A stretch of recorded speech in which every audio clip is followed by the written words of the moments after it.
Coming up on Duck TV News, the university is working on a groundbreaking study that could help further our understanding of autism. Also, the Princeton Review partnered with the U.S. Green Building Council to create a list of green campuses in the U.S. We'll tell you about the UO. Welcome to Duck TV News. I'm Judith Magaña. And I'm Carrie Ward. U of O was recognized as one of the most environmentally conscious universities for its efforts in creating a culture of environmental sustainability. Daniel Arman has the story. The Princeton Review recently named the University of Oregon in their guide to 322 green campuses for its focus on being an eco-friendly educational institution. The UO now requires all new buildings to be LEED certified, such as the recently renovated Lil's Business Complex and the newly built Ford Alumni Center. But when it comes to the environment, the UO contributes more than just state-of-the-art buildings. And the numbers don't lie. The UO boasts a 56% recycling rate to go along with 22% of all energy coming from carbon-neutral sources. But even with 10% of ASUO funding going towards sustainability-related student groups, some, like Chris Becker of the Sustainability Center, think that the administration could be doing more for the environment.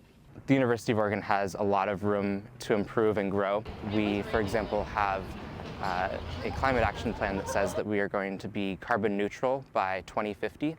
And we haven't yet started making very many tangible actions towards achieving that. For Duck TV News, I'm Danielle Arman. Speaking of green, the future is looking greener for new college graduates this spring. The National Association of Colleges and Employers has reported a 5.3% increase in starting salaries for those with a bachelor's degree. The average salaries are up to $44,928 from $42,666 last year. Oregon law students are taking recruitment into their own hands. On May 14th, 3 law students embarked on a trip titled Oregon Law on the Road. They'll be traveling from Bend to San Diego to connect with future law students. You won't miss them. They're traveling in a bright green Volkswagen, decorated in Oregon gear. Student residents were evacuated out of Hamilton Complex after a fire started in the laundry room last Tuesday. Sadie Wiersky reports. I'm standing outside of Hamilton where students were told to stay for more than an hour after a fire alarm went off.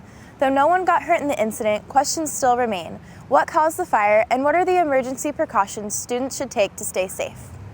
Greasy mop heads have officially been identified as the cause of the fire in Dunn Hall after they combusted inside of a dryer.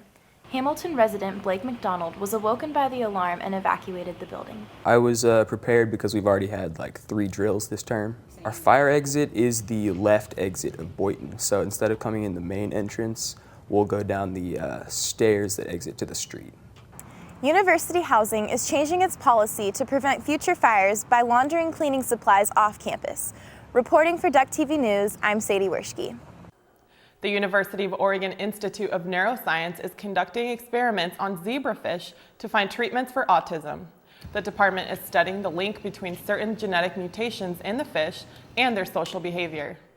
We're not trying to say that the zebrafish are autistic, but they give us a way to now test drugs to see if we can reverse that disorder that these zebrafish have. And a drug that can do it in zebrafish stands a good chance of being able to do it in humans.